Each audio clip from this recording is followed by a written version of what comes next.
And taking my own example, I don't know how many of you heard of Samir Scan. Samir Scan, he's one of the influencers, my son, second son. He decided to, when my family lives in Australia, and he decided to pursue his own passion. O Australia ছেড়ে সে বাংলাদেশে আসছে to create contents and social content. এবং সে প্রথমে 9 মাস আগে test করলাম, তার I gave him the permission, yes, you are allowed to drive your own passion, but you have to continue studies.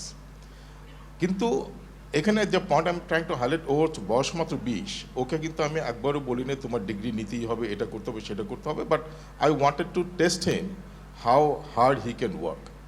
So এই কথাটা বলার উদ্দেশ্যটা হচ্ছে degree is not important. And আমি ওকে বলতে পারি, ওকে আমি যেটা দেখছি গত 1.5 বছর ধরে he is working really hard and staying in Bangladesh, I can মানে it's not because of my son I am saying that he has learn how to deal with people. Master MBA করে BBA করে যে শিক্ষাটা শিখতো সে, এই গত 1.5 বছরে সে একটা কোম্পানি ফর্ম করে, স্টার্ট আপ ফর্ম করে যেইভাবে লোক রিক্রুট করছে এবং ম্যানেজ করতে, and the kind of difficulties he is facing and still he is marching ahead, it is only possible once you are in the real field. And সেই জন্য আমি বলবো যারা তোমরা এখানে আছো young generation, go by your passion, এবং এই ক্ষেত্রে what you learn outside the academic you can learn much more. So এটা হচ্ছে ফার্স্ট পার্ট। আর সেকেন্ড পার্টটা ছিল ওই talking with okay the soft skills. প্রথমে কিন্তু আমরা বলেছি যেটা ইফতেখার বারবার বলেছেন যে soft skill is going to be the differentiator ahead of you know. আমরা যদি নেক্সট 5-10 ইয়ার্সের কথা চিন্তা করি, আমি এখানে একটা গল্প বলতে চাই। Do you want to be like that? Do you want to be মানে do you want me to present a book like AI for idiots? And আমি কিন্তু এই গল্পটা অনেক জায়গায় বলি। আমার যখন ইউনিলিভারে আমি 92-93-তে জয়েন করি, তখন হচ্ছে কি আমাদের সামনে শুধু ডেস্কটপ দেওয়া শুরু হলো। আমরা কিন্তু ইউনিভার্সিটিতে ডেস্কটপ পাই নাই, আমরা দেখিও নাই, উই নেভার ট্রাইড ইট।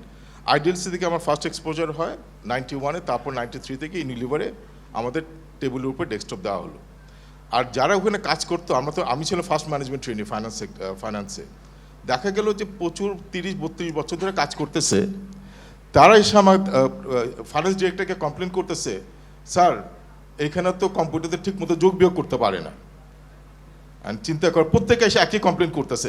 ওরা যে মেশিন ইউজ করতে পারতেছে সেটা বলতেছে না, তারা বলে যে যোগ বিয়োগ করতে পারে না। ওরা ব্লাইন্ডলি কিন্তু ক্যালকুলেটর যোগ বিয়োগ করতে পারতো।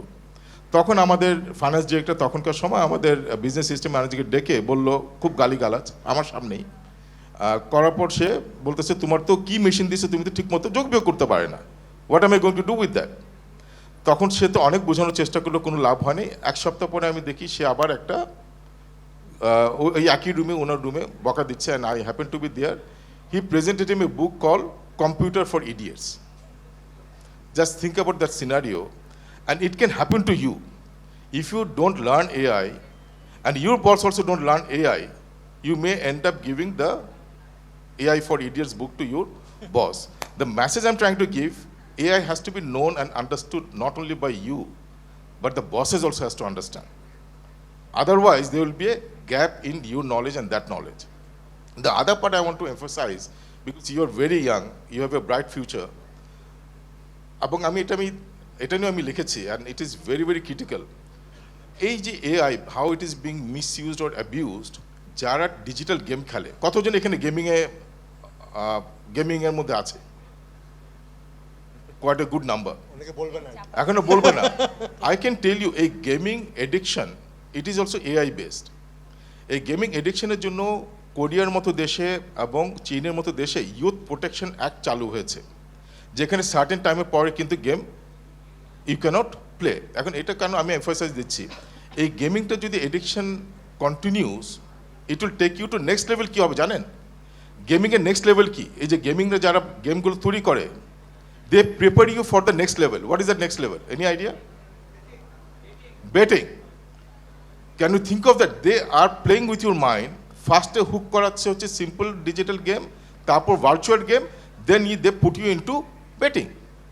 And if you get into this betting, it is one of the worst addiction that you can have, and it is worse than drugs. So as a generation, you can face a severe challenge if you don't understand all these tricks that machine can play on you. So, and the soft skill is paramount important, and I can tell you the value of you, whether you are in a job or you create job for others, in your network. The more network you have, the more value, brand value you'll be having. Look, you do only in the work, behind the scene, no one knows you, so no one will understand what are you up to, and no one knows you. But if people knows you because of your work externally, that can create a lot of value for each of you.